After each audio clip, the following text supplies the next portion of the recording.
Hi, excellent. Thanks everyone for inviting us here tonight.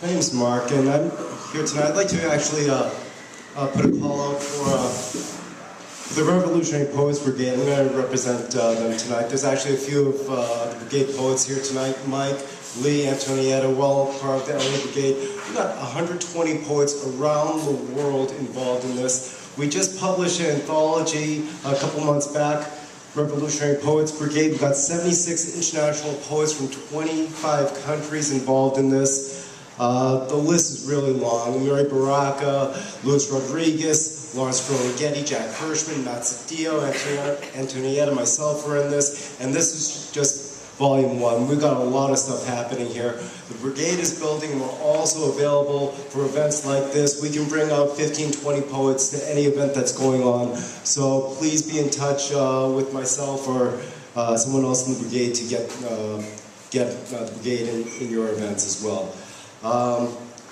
In that spirit, because it is a group effort, I want to share a couple pieces. But first, in light of what's going on tonight, I'm just digging through my pockets. I usually try to live up to the highest law of the land, and that happens to be the Universal Declaration of Human Rights. That's actually higher than our Constitution. As signatories to this, we are bound to this. Not many people are even aware of its existence, but we actually helped write this. So I just wanted to actually add a couple pieces from the Universal Declaration of Human Rights in its 63rd year right now as valid law here. Article 23, 24, and 25. 1. Everyone has the right to work, to free choice of employment, to just and favorable conditions of work, and to protection against unemployment. 2. Everyone, without any discrimination, has the right to equal pay for equal work. 3. Everyone who works has the right to just and favorable remuneration, ensuring for himself and his family an existence worthy of human dignity and supplemented, if necessary, by other means of social protection. Everyone has the right to form and to join trade unions for the protection of his/her interests. Article 24. Everyone has the right to rest and leisure, including reasonable limitation of working hours and periodic holidays with pay. Article 25, number 1. Everyone has the right to a standard of living adequate for the health and well-being of himself and of his family, including food, clothing, housing, medical care, and necessary social services, and the right to security in the event of unemployment, sickness, disability, widowhood, old age, or other lack of livelihood in circumstances beyond his control.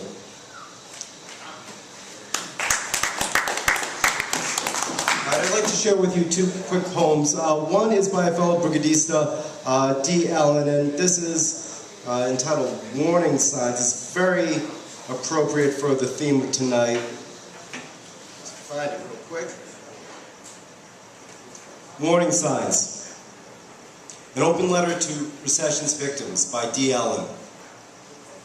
When land is left vacant, pitch up a tent on poles, drive ropes and stakes into the ground to secure it, and a new home is established. Many more tents will follow, a village in formation, fertile, safe ground. When foreclosed houses are left vacant, fill them up again with families. Give each other a roof, a home in formation, warmer, safe ground. When the workers lose jobs and the factory's floor threaten to be empty, sit, stay, own, operate. The means of production, the source of your livelihood, and you do not need a boss. When the fees of higher learning increase and teachers and classes are eliminated because the regions hunger for more money, sit, stay. The halls of education are yours to reshape as you see fit. Learn as you see fit. Live outside another's dictates. The perfect storm hit Wall Street 1 year ago. and only the elite were spared. The storm's path of destruction affected everyone, and before it could bury us, we took shelter in occupying what occupies our lives all along. It is a right and biological necessity. What you see are warning signs of an insurrection forthcoming, bigger than this crisis. Capitalism is on its last legs, turning to ruining lives, and fascism to self-sustain. It has been, now and always been, the crisis. To survive the storm surge, here is the cure. Strike, take over, occupy everything. Yeah.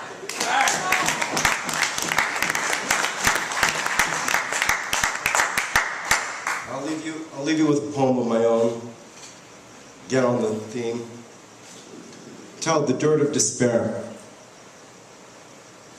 I wake up this morning with the workers of the world, early to rise, soon will be dead. Tired and worn with age, the hard-line faces here in America tell a much different story than what you'll find on Facebook. Proud to be overweight, our country lives on sugar and caffeine, while we close our eyes and bow our heads, trying to sleep off the dream that the rich man has led. Off to our closed factories we go, standing in line in the unemployment line, searching for hope on the street corner. We dig at the dirt of despair, scratching through years of neglect and abuse, happy if we find a quarter.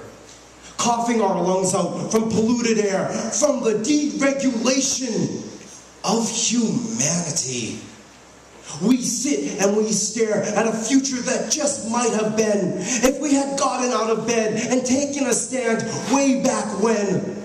Instead of cowering in the corners, it just might have been a different America we awakened to this morning.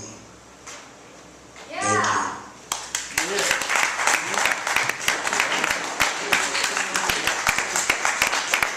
Hey, give it up for Mark Lipman.